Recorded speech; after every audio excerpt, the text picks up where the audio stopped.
दिसंबर में हर सूरत में election schedule देना है। दिसंबर में इलेक्शन शेड्यूल देने के बाद कागजात नामजदगी की जमा, सियासी जमातों के इंतहाबी निशानात, ये सारा कुछ है। अगर वो मीनार पर अक्सर 50 लाख कह सकते हैं तो 70 से जो 80 बंदे तो आपने ज़्यादा कह दिए हैं। मैंने पूरे गिने हैं, 55 बंदे थे जिनमें से 19 मुलाजम थे। मरियम ने जो बात की आपको समझ नहीं आई। और सर इस मुल्क का एक ही बेटा है वो नवाज शरीफ, तो शहबाज शरीफ की गए। अच्छा ये पागल है, जिसको मर्जी चेयरमैन बना दें। नजरिया इमरान खान का चलेगा, बयानिया इमरान खान का बिकेगा, बाकी सब जीरो है। बाकी सब जीरो। मैं आपको सिर्फ एक खबर दे दूं। बिस्मिल्लाहिर्रहमानिर्रहीम, अस्सलातु वस्सलामु अलैका या सय्यदी या रसूलल्लाह व अला आलिका व सहाबिका या सय्यदी या हबीबल्लाह। व्यूअर्स, मैं हूं आपका अपना मोहम्मद शाहिद चौधरी। आप देख रहे हैं मेरा यूट्यूब चैनल। आज एक मरतबा फिर से हमारे साथ सीनियर सहाफ़ी एंकर पर्सन राना मोहम्मद अजीम साहब मौजूद हैं। उनसे जानते हैं मौजूदा ताज़ा तरीन सूरत हाल क्या है, सियासी सूरत हाल क्या है। आज बड़ा फैसला जो है एक वो भी देखने में आया जिसमें बल्ले का निशान और 20 दिन के अंदर इलेक्शन का भी कह दिया गया है और भी बहुत सी चीजें। अस्सलाम वालेकुम राना साहब। वालेकुम अस्सलाम। राना साहब कैसा देख रहे हैं आप? पहले भी कहते रहे हैं कि बल्ले का निशान होगा, आज फैसला सुना दिया गया है कि बल्ले का निशान तो है लेकिन 20 दिन के अंदर इंतखाबात करवाने हैं। क्या ये कोई चाल है या क्या कहेंगे आप? बिस्मिल्लाहिर्रहमानिर्रहीम, अस्सलातु वस्सलामु अलैका या सय्यदी या रसूलल्लाह, अस्सलातु वस्सलामु अलैका या सय्यदी या हबीबल्लाह। शाहिद साहब, बड़ी एक साजिश के तहत टाइमिंग को सेट करके ये सारा कुछ किया गया। दिसंबर में हर सूरत में इलेक्शन शेड्यूल देना है। दिसंबर में इलेक्शन शेड्यूल देने के बाद कागजात नामजदगी की जमा, सियासी जमातों के इंतहाबी निशानात, ये सारा कुछ है। इन्होंने अता मनिका से लेकर मोहम्मद बूटा उस तक की प्रेस कॉन्फ्रेंस करा दी, मजीद आगे प्रेस कॉन्फ्रेंस से कराएंगे। इन्हें नजर आ गया कि अवाम फैसला कर चुकी है कि कप्तान के बयानिया को, कप्तान के इंतहाबी निशान को, तहरीक इंसाफ को वोट देंगे।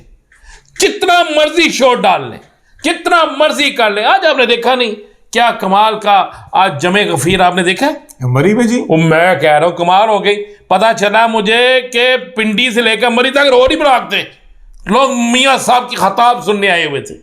कह रहे हैं 70 से 100 बंदा था, आप रोड ब्लॉक कह रहे हैं। से सुने मेरी, अगर वो मीनारे पर अक्सर 50 लाख कह सकते हैं तो 70 से जो 80 बंदे तो आपने ज़्यादा कह दिए हैं। मैंने पूरे गिने हैं, 55 बंदे थे जिनमें से 19 मुलाजम थे, 13 पुलिस के लोग थे सिविल में। मियाँ साहब ने खताब बड़ा किया। मैं कह रहा हूँ कमाल खताब किया और दिखाया भी, सरकारी टीवी ने है।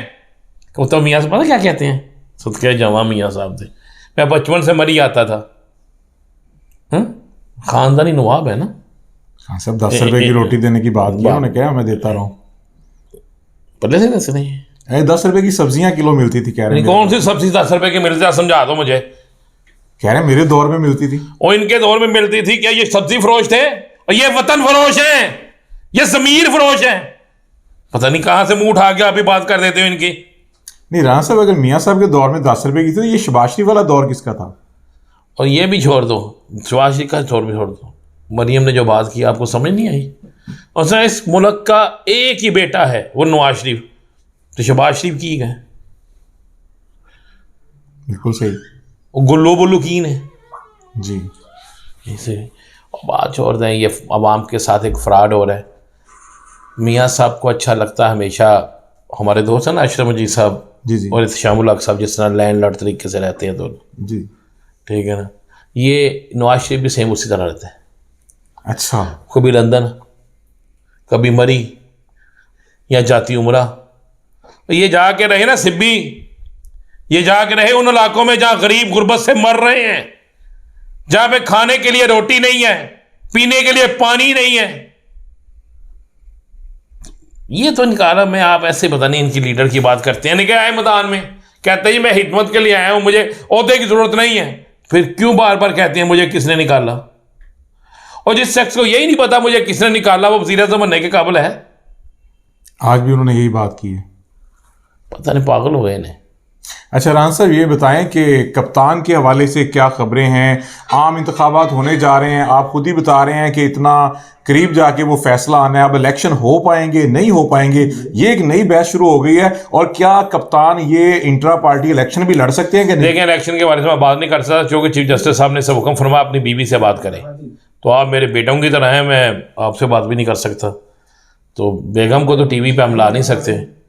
तो बात यह है कि ये इमरान खान के अलावा इनकी कोशिश है कि किसी और को पीटीआई का चेयरमैन बना दिया जाए।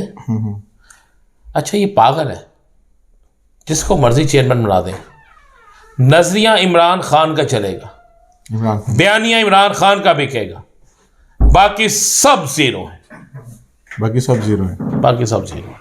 अच्छा राना साहब, ये बताएं, ये जो अभी साइफर वाला मामला हुआ, जेल ट्रायल जो है आपको पता है, और अब एक मरतबा फिर से केस जो है वो 28 अगस्त वाली यानी फर्द जुर्म भी अब दोबारा से लगनी है, ये सारा मामला और होगा भी कह रहे हैं कि अदालत के अंदर। क्या समझते हैं कि ये खान साहब के लिए बहुत हद तक रिलीफ है और कप्तान की कुछ जमानत के मामला नजर आ रहे हैं? देखिए, ऊपर समात होगी, हर शख्स को पता होगा कौन जो मुजरम है कौन मुजरम नहीं है, सबको इस बात का इल्म होगा। तो ये इसी तरह चलेगा। अब तो कहते ना मज़े दे माइया खून आनगे।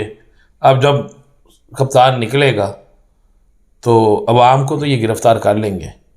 जब वकला हज़ारों की तादाद में सड़कों पे खड़े होकर दीदारे यार करेंगे तो फिर किस किस को गिरफ़्तार करेंगे?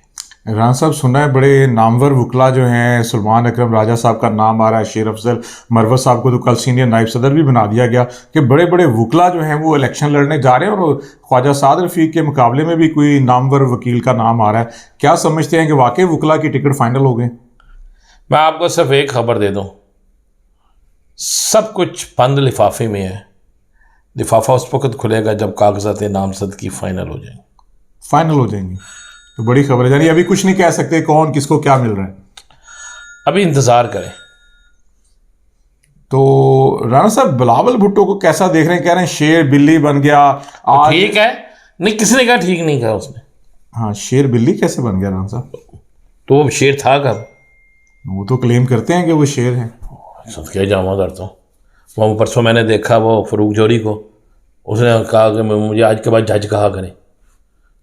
मैंने कहा कि तुम्हें जज कहूँ, हमारे मोहल्ले में जज दूध नहीं वाला है। उसका कहूँ किसका?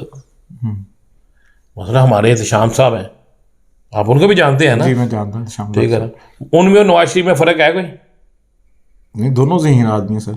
बस सही नहीं है। अच्छा राना साहब, ये बताएं कि आप समझते हैं, पैसे सही है, अपने पैसे कमाते हैं बस। राना साहब, अब कह रहे हैं, कुछ लोग कह रहे हैं कि सच्ची मुच्ची की लड़ाई होगी आसफ जरदारी और अपना मियां नवाज शरीफ की, नून लीग और पीपल पार्टी की। क्या वाकई सच्ची मुच्ची की है या अभी भी ड्रामेबाजी चल रही है? अब लड़ाई है इक़्तिदार की, अब लड़ाई है मफादात की। अब लड़ाई है कि पाकिस्तान में किस तरीके से हमने इक़्तिदार लेना है, मफादात किस तरह अपने हासिल करने हैं, ये लड़ाई है।